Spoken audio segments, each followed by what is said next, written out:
13절에서 35절에 있는 말씀입니다.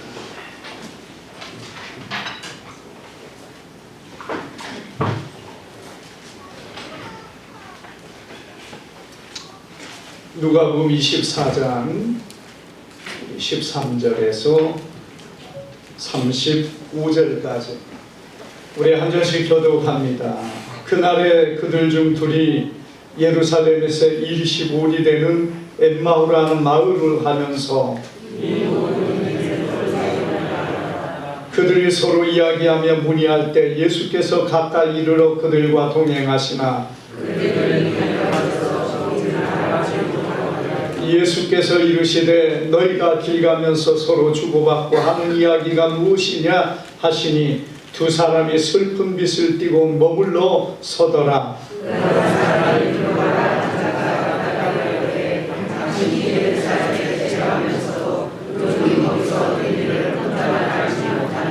이르시되 무슨 일이냐 이르되 나사렛 예수의 일이니 그는 하나님과 모든 백성 앞에서 말과 일에 능하신 선지자이거늘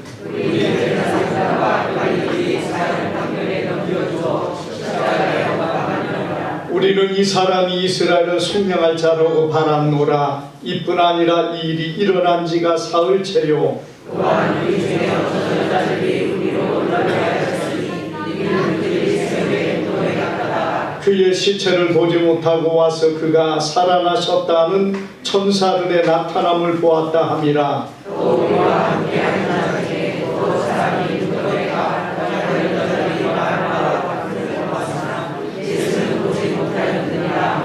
이르시되 미련하고 선지자들이 말한 모든 것을 마음에 더디 믿는 자들이여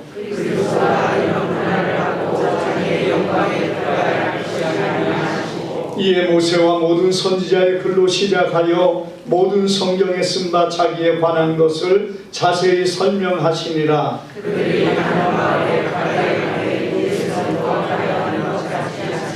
그들이 강권하 이르되 우리와 함께 유하사이다. 때가 저물어 가고 날이 이미 기울었나이다 하니 이에 그들과 함께 유하러 들어가시니라. 그들과 함께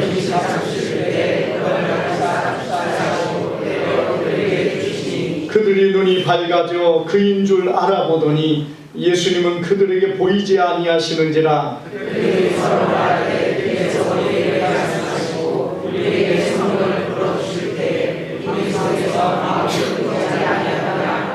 곧 그때에 일어나 예루살렘에 돌아가 보니 11 제자 및 그들과 함께한 자들이 모여 있어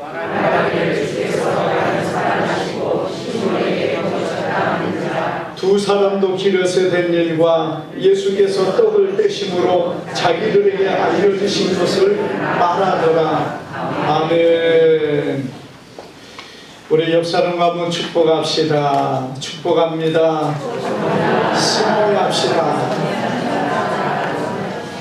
예, 오늘 우리 귀한 말씀을 통해서 엠마오로 내려가는 두 제자라는 제목으로 우리 말씀을 상고할 때에 주님의 큰 은혜가 오늘 우리 가운데 함께 하기를 주님의 이름으로 축복합니다.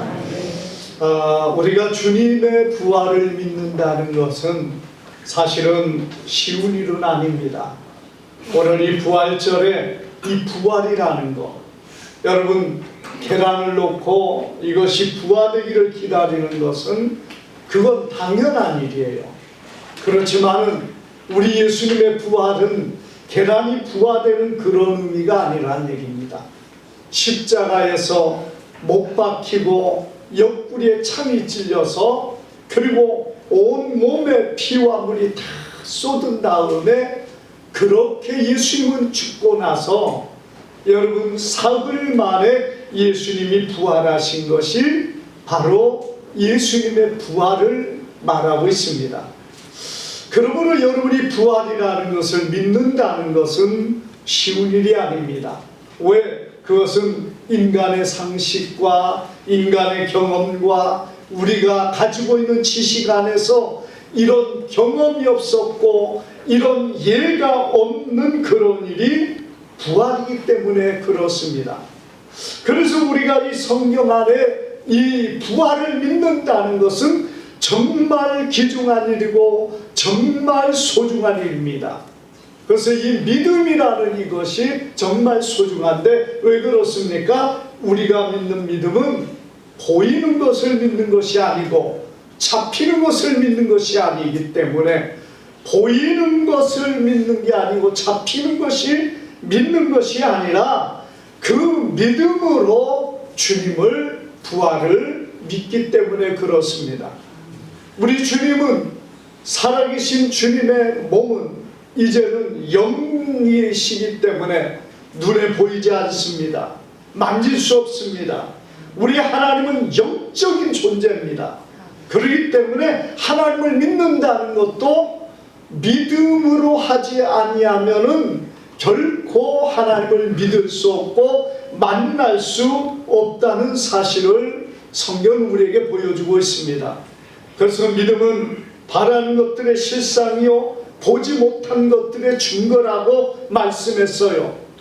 여러분, 바라는 것들의 실상, 보지 못하는 것들의 증거를 가지고 우리가 믿는 것이 믿음이지, 나는 그거 아는 거야, 나는 그거 만나봤고 나는 경험해봤고 그래서 믿는 것이 아니라는 것이죠.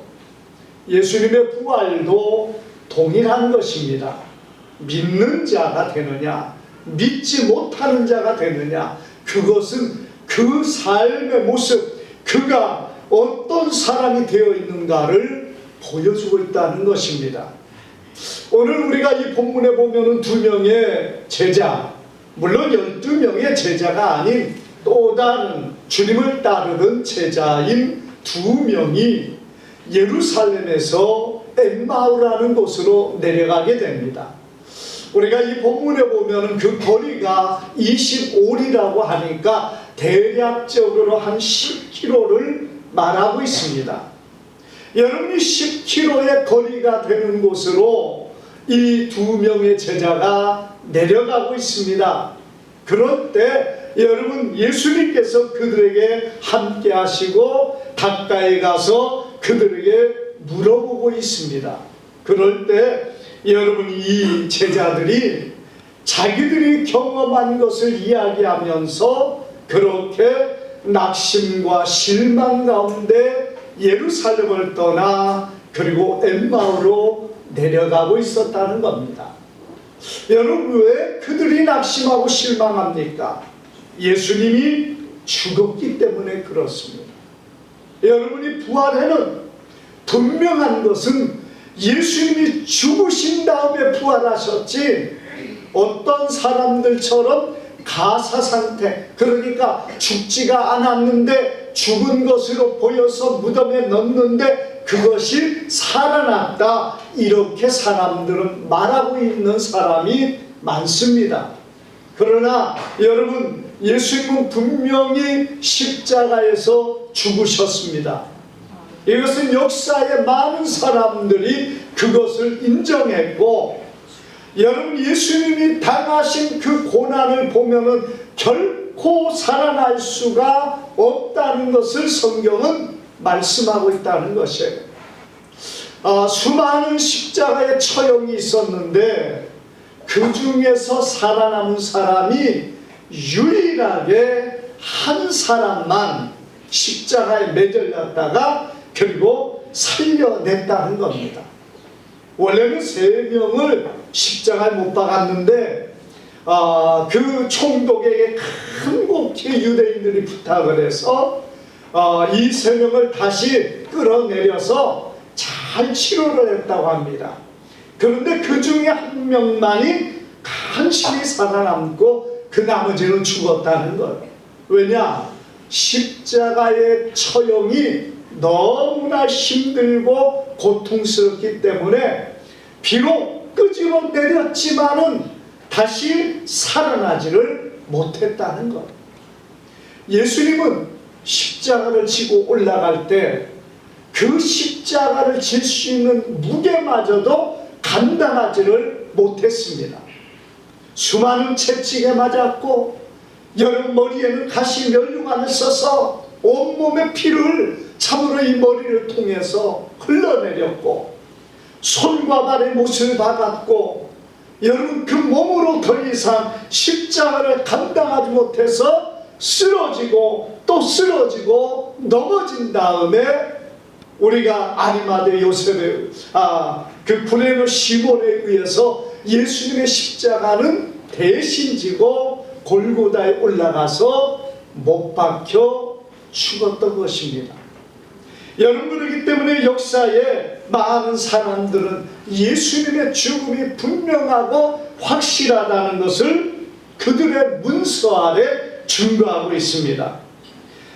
우리가 로마의 역사가였던 타키투스는 예수님이 그 본디오 빌라도 총독 때에 십자가 처형을 받아 죽었다고 했고, 주 112년경에 트라야누스 황제에게 그리스도인들에 대한 문제를 취급하는데 보고서를 썼던 사람은 그리스도인들이 주일에 모여, 곧 안식일 다음에 월요일에 모여 그들의 신인 예수를 찬양하는 노래를 부른다, 이렇게 그들은 말했습니다. 수많은 사람들이 예수님이 십자가에 죽었다고는 증거를 합니다. 그런데 부활은 그들이 말하지 못하고 있습니다.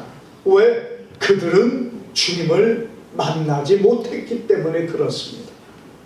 지금도 여러분, 수많은 사람들이 예수님이 십자가에 죽었다는 것은 말합니다. 그러나 예수님이 십자가에서 부활하셨다는 사실은 인정하지 않고 믿지도 못하고 있다는 사실이에요. 여러분, 그렇기 때문에 그들 안에는 절망밖에 없고 낙심밖에 없고 세상에 아무런 소망이 없다는 것입니다.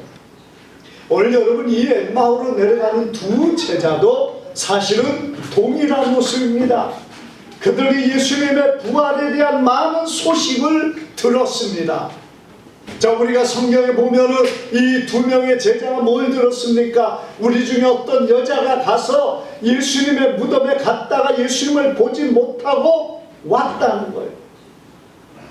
무덤에 갔는데 예수님이 없었고, 그리고 천사가 말하는데 그 예수님이 부활했다는 얘기를 이 두 명의 제자들도 들었다는 것입니다. 그뿐만 아니라 베드로와 요한이 무덤으로 달려가서 예수님을 확인을 했지만은 거기에서 예수님을 찾지 못하고 그들이 그냥 돌아왔다고 이 두 명의 제자는 말하고 있습니다.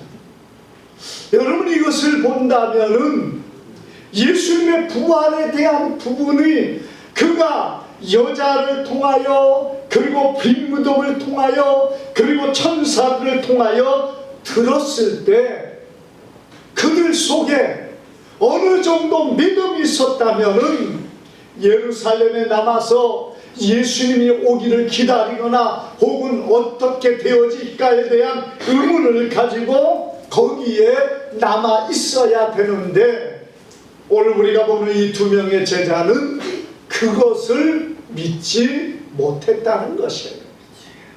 여자들의 말도 허탄하게 보였고, 천사가 말했다는 것도 믿을 수가 없었고, 두 명의 제자들이 가서 무덤에 확인했지만은, 그러나 그 말을 그렇게 믿었을지언정 예수님의 부활을 믿지 못했던 것입니다. 여러분, 얼마나 믿음 없는 그들의 모습이었습니까? 적어도 여러분, 빈무덤이라는 것은 예수님의 중도를 보여주는 너무나도 명확하고 확실한 사실이라는 얘기입니다. 여러분, 빈무덤은 왜 비었습니까? 그 안에 예수님의 시신이 없다는 얘기예요.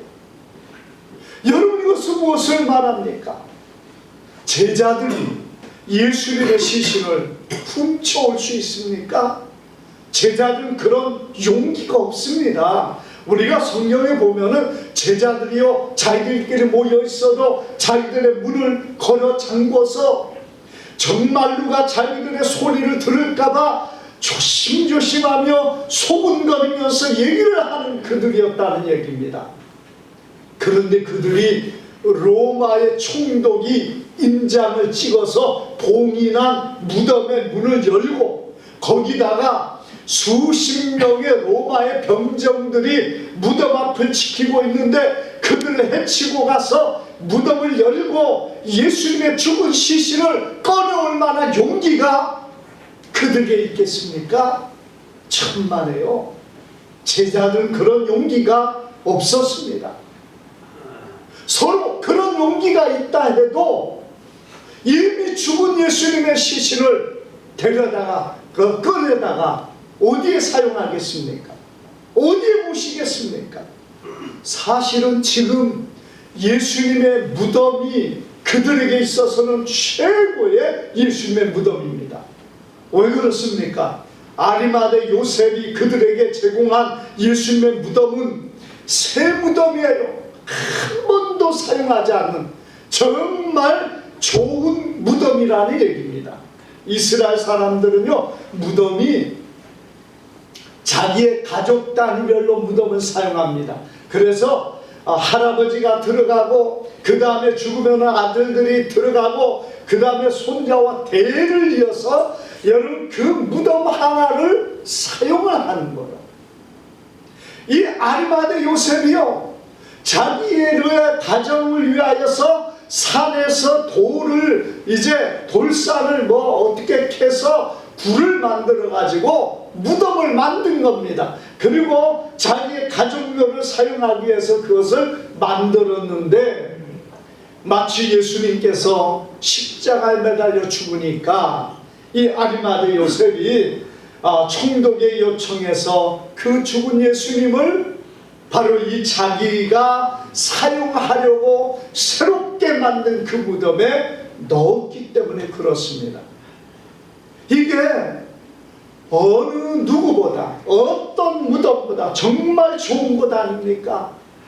아니 죽은 예수님 모셔다가 훔쳐다가 어디다 놓겠습니까? 그러니 여러분 제자들이 훔쳐다가 놨다는 것도 정말 어리석은 이야기고 유대인들이 예수님의 시신을 제자가 훔쳐갔다 말합니다. 그런데 그들은요 훔쳐갈 일도 없거니와 훔쳐갈 수도 없는 거예요. 만약에 예수님이 부활하지 않았다고 그들이 증거하려면은 예수님의 시신을 찾아다가 무덤에 놓으면 됩니다. 아니면은 사람들이 잘 보이는 곳에 예수님을 매달아서 사람들에게 보이면서 여기가 너희가 믿는 예수가 있다 이렇게 말하면요 예수님의 부활이라는 말은 사라지고 없어질 것입니다. 그런데 여러분 우리가 성경에 계속된 역사 속에 보면은 유대인들이나 로마의 총독이나 로마의 군대들이 예수님을 찾지 못했고 예수님을 만나지 못했고 예수님의 시신을 그들은 무덤에 넣지 못했습니다. 여러분 이것은 예수님의 부활이 분명하다는 사실을 우리에게 보여주고 있다는 것입니다. 예수님의 시신만 낫다는 돼요. 그러면 기독교 신앙 기독교를 중도하며 예수님의 부활을 말하는 모든 사람들에게 다 헛되게 되고 예수님의 부활은 거짓말이 될 것입니다. 그러나 그걸 시도도 못했습니다. 제자들을 잡아서 그들을 위협하면서 실체를 찾지 못했어요. 성경은 그렇게 물은 것이 한 군데도 없습니다. 그렇다면 그들도 원하든 원치 않던 예수님의 부활을 인정할 수밖에 없었다는 것입니다. 세상의 사람도 그 시대 사람도 예수님의 부활을 인정할 수밖에 없다는 거예요. 논리적으로 보세요. 물론 예수님이 부활한다는 것이 논리적으로 어려운 얘기지만 예수님의 그 시신을 누군가 훔쳐갔다는 얘기, 그렇다면 여러분 거기에 맞는 제자들의 노력과 용기와 그리고 그들이 그 예수님의 시신을 보관해 놓은 그 자리를 유대인들이나 총독이 찾아서 회수하거나 그렇게 해서 그들이 말한다면은 여러분 예수님의 부활이라는 말은 역사에 사라질 수밖에 없다는 것입니다. 그러나 기독교를 반대하는 사람들이 이 일을 하지 못했습니다. 왜? 예수님이 부활하셨기 때문에 그렇습니다. 오늘 여러분 예수님이 이렇게 부활하셨다는 소식을 들었지만 두 명의 제자는 동일하게 불신자와 같이 예수님의 부활을 믿지 못했습니다. 여자들의 말도 두 명의 제자의 말도 천사가 말했다는 것을 들었어도 믿지 못했다는 겁니다. 왜 그렇습니까? 아마 세상 사람과 동일했을 것입니다. 어떻게 죽은 자가 살아나? 내 눈앞에서 분명히 십자가에 매달려서 죽었어. 옆구리에 창을 받고 죽었어. 분명하고 확실하게 죽은 그 예수님이 살아난다는 것, 인간의 상식과 인간의 경험과 지식으로서 믿을 수 없고 인정할 수 없는 그런 일이었다는 얘기입니다. 그런데 여러분 이런 사람에게 오늘 우리 예수님은 찾아가셨습니다. 여러분 그들이 예루살렘을 떠날 때 그들은 아마 이것이 예수님의 제자들과 마지막이라고 생각했을 겁니다. 여러분 생각해 보세요. 예수님의 제자들과 이 두 명의 제자들이 다시 그들을 만나고 다시 그들과 뭐 어떤 일을 계획하고 어떤 일을 하겠다고 생각을 갖고 있겠습니까? 예수님이 죽음으로 인하여 그들의 모든 소망은 끊어졌습니다. 이제는 다시 옛날로 돌아가서 옛날처럼 율법이나 지키고 그렇게 살 것으로 이 두 제자는 생각하고 있어요. 이제 다시는 예수님의 다른 제자들과 만나지도 않을 것이고 그들과 모임을 함께 하지도 않을 것입니다. 그렇게 마지막 작별을 하고 떠난 사람들이 바로 이 두 사람이란 얘기예요. 어떤 면에 주님 앞에서 정말 다 버리고 그리고 외면하고 그리고 예수님을 또 버리고 이렇게 떠나버린 실족자요 불신앙의 사람이 두 명의 제자였습니다. 자, 그런데 우리 예수님 바로 그런 제자들에게 찾아가셨다는 거예요. 아무리 얘기해도 못 믿고 천사가 와서 얘기했다는데도 못 믿고 직접 두 명의 제자가 가서 빈 무덤을 보았다는데도 못 믿은 그들에게 주님은 친히 찾아오셔서 그들과 함께 하셨다는 사실을 믿으시기를 바랍니다. 아멘. 얼마나 놀라운 우리 주님의 사랑입니까? 주님은 외면하지 않았고 버리지 아니하셨고 주님은 그들을 내버리지 않았습니다. 친히 찾아오셔서 그들과 함께 하시고 여러분 그들에게 무엇을 하셨습니까? 말씀으로 그들을 깨닫게 했다고 성경은 말씀하고 있어요.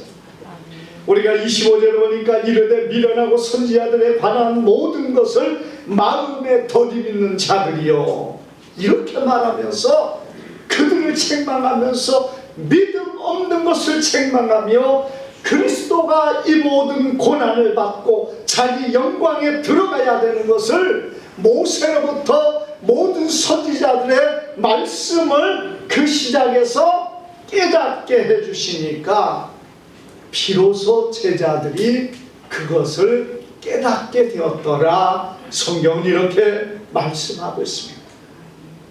주님이 제자들에게 갔을 때 여러분 쉬운 방법은 뭐예요? 얼굴을 예수님이 드러내고 내가 부활했다, 내가 이렇게 살아났다, 이렇게 하면 돼요. 그런데 어려운 일을 예수님은 하십니다. 뭔 일을 해요? 제자들을 설득하는 거예요. 말씀을 가지고 설명하고 가르쳐 주시고 그리고 깨닫게 하신 겁니다. 참 어려운 방법이죠. 그냥 얼굴만 보여주고 본인의 모습만 보여주면 되는데 주님은 그렇게 하지 않았어요. 우리에게 여러분 주님이 그냥 나타나 주시면 좋은데 주님은 그렇게 하지 않습니다. 오늘도 동일하게 우리 곁에 함께 하시고 어떤 사람의 모습, 어떤 사람과 함께 나와 함께 하셔서 나를 알게 하시고 깨닫게 하시고 가르쳐 주시면서 주님의 말씀 안에 우리가 주님을 영접하기를 원하시는 이가 주님이신 것을 믿으시기를 바랍니다. 아멘. 주님이 직접 와서 내가 여기 있다 믿어라 이렇게 하지 않아요. 나의 옆에서 누군가를 통하여 오늘 여러분들 앞에서 혹은 제가 될 수도 있습니다.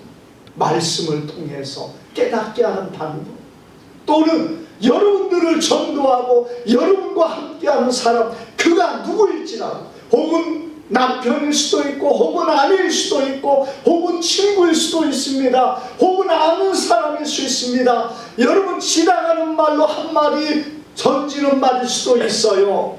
그러나 그런 말씀들이 우리의 심령을 변화시키고 우리의 마음을 새롭게 하고 우리를 주님을 알게 만드는 주님의 방법을 오늘 우리는 주님께서 사용하고 있다는 것을 우리는 기억해야 됩니다. 그래서 우리의 환경과 우리의 삶에서 주님은 어떤 역사를 통해서든지 우리를 알게 하시고 깨닫게 하셔서 주님 앞에 서게 만드시는 주님이십니다. 우리 예수님은요 그렇게 말씀으로 그 안에 역사하면서 어떻기를 원합니까? 주님을 영접하기를 원하셨다는 것을 보여줍니다. 우리가 이 본문 속에 보면은 예수님께서 계속해서 가려고 하시는 것처럼 보여집니다. 우리는 성경에 계속해서 보여주는 게 뭐냐? 예수님께서는요 그냥 강제로 밀고 들어오지 않아요. 내가 너와 함께 하고 싶다, 내가 너를 너와 함께해서 네가 나를 믿으면 좋겠다, 이렇게 하는 게 아니라 주님께서는 말씀을 통하여 깨닫게 하시고 그들이 주님을 알아보고 영접하기를 원하신다는 사실이에요.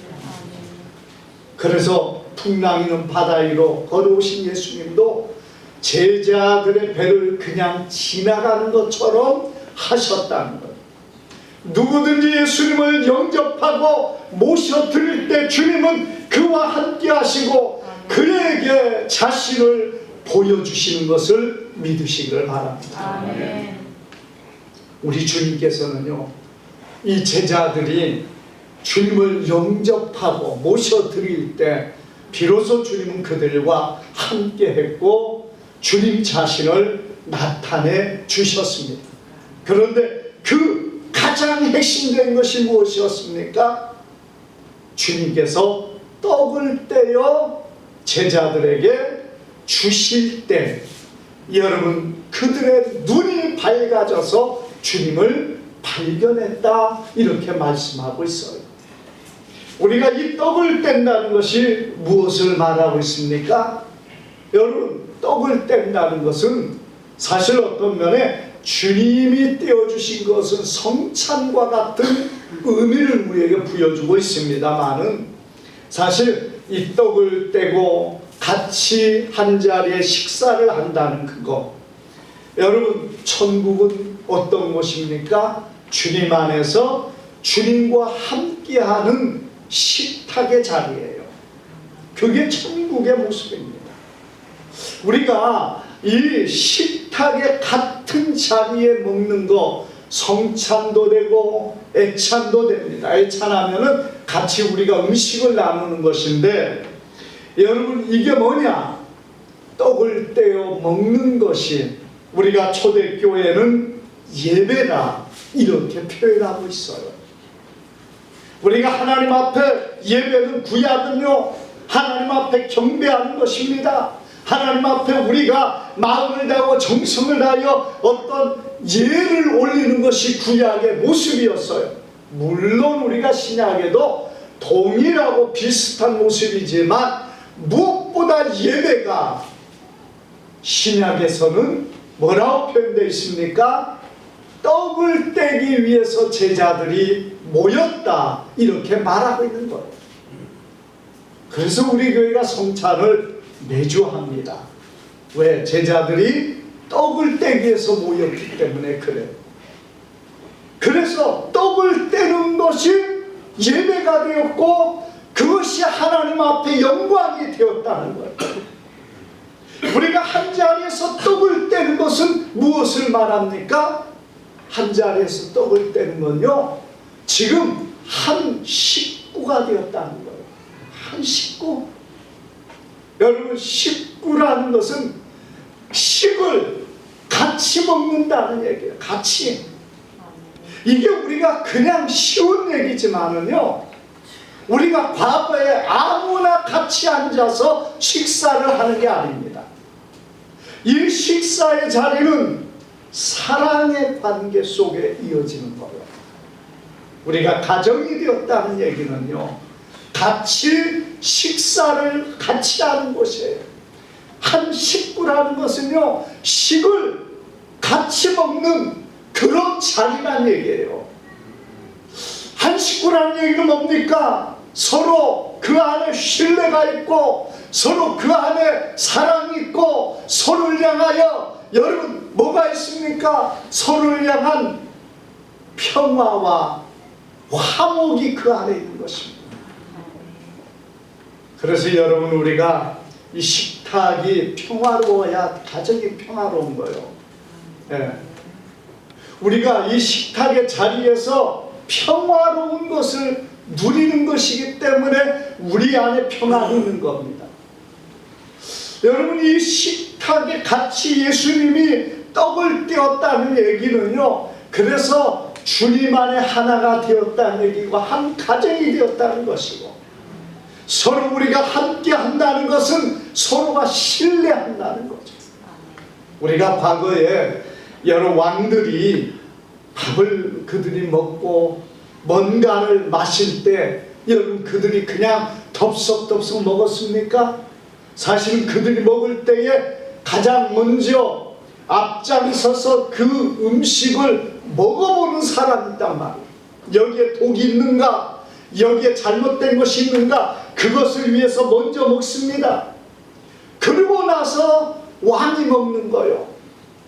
포도주를 줘도 그것을 먼저 시식을 해보는 사람이 있어요. 맛을 보기 위해서가 아닙니다. 이 안에 독이 있는가 없는가를 알기 위한. 한 상에 앉아서 같이 먹는다는 건요, 서로 믿는다는 얘기예요. 신뢰한다는 거예요. 우리가 성도들이 주님 안에서 한 상에 앉았다는 얘기는 서로 신뢰하는 자, 그리고 함께 한다는 것은 서로 사랑하기 때문에 그렇습니다. 사랑하지 않는 사람하고 한 자리에 먹어보세요. 소화가 잘 되겠습니까? 안 되죠. 여러분, 그러기 때문에 오늘 이 식탁의 자리라는 것이 무엇입니까? 예배의 자리입니다. 사실은 참된 예배가 성도들의 이 식탁의 자리 안에 주어지고 있다는 것이에요. 물론 우리는 이 식탁의 자리가 뭘로 바뀌어집니까? 성찬이죠. 주님의 살과 피가 진정 우리의 진정한 양식이 되고 진정한 우리의 생명이 되고 우리를 살리는 것이 주님의 살과 피예요. 그래서 우리가 이 성찬을 통하여, 여러분, 우리가 먹고 마심으로 인하여 우리의 양식, 우리가 사는 것은 예수님의 살이요, 예수님의 피가 우리를 죄사함을 주셨습니다. 그것을 믿는 믿음의 고백이란 말입니다. 그게 많으면 많을수록 주님의 은혜가 얼마나 우리 안에 넘치겠습니까? 왜 그 성찬을 그렇게 매주 하는가? 사람들이요, 교회마다 그렇게 하지 않기 때문에 불만 있는 사람도 없지 않아 있어요. 목사님들도 그렇습니다. 무슨 성찬을 매주 하냐? 그렇게 말하는 사람 많아요. 그러나 초대교회도 매주 했습니다. 아니, 매 모일 때마다 했어요. 초대교회뿐만 아니라 모든 역사에서 종교개혁의 시대까지 여러분 성찬은 계속해서 예배의 중심이 되어 있었습니다. 그런데 어느 순간부터 성찬이 뒤로 밀리고 그리고 서서히 없어지고 1년에 4번 정도가 끝나버리고 말았다는 것이죠. 우리가 여러분이 성찬이야말로 진정한 예배의 중심이 되어서 주님이 우리 가운데 함께 하시고 그 살과 피로 우리가 주 안에 하나 되는 그것이 예배가 되었고, 오늘 예수님께서 축사하고 떼어줄 때 그들의 눈이 열렸습니다. 주님이 주신 것을 먹고 주님이 주신 것을 마실 때 그들의 눈이 열려서 주님을 발견했습니다. 오늘 사랑하는 여러분, 우리가 주님을 발견하기를 바랍니다. 우리가 불신앙 가운데 주님을 알지 못하고 주님의 부활을 믿지 못했다면 이제는 빈 무덤에 주님, 그리고 이 땅에 오신 그 주님이 우리에게 허락하신 그 귀하고 놀라운 은혜를 기억하면서 부활하신 주님을 발견하고 그리고 그 주님을 만나고 우리의 삶이 변화되기를 바랍니다. 오늘 2명의 제자는요, 그 시로 일어나서 예루살렘으로 올라갔습니다. 도망나왔고 더 이상 가지 않을 것처럼 여겼던 이 2사람이 이제는 다시 예루살렘에 올라가서 제자들과 함께 하면서 우리가 예수님을 만났다, 주님이 우리를 만나주셨다, 그것을 증거하는 사람이 되었습니다. 오늘 사랑하는 여러분, 이제 우리가 주님을 만나기를 바랍니다. 예배를 통하여 주님을 만나기를 바랍니다. 우리 안에 함께 하시고 역사하시는 얼굴을 모르고 그리고 알지 못하는 모습으로 우리에게 다가오시는 주님을 만나기를 바랍니다. 그래서 주님을 증거하고 그 주님을 영화롭게 하는 귀한 우리의 삶이 되기를 주님의 이름으로 축복합니다. 기도합니다. 거룩하신 아버지,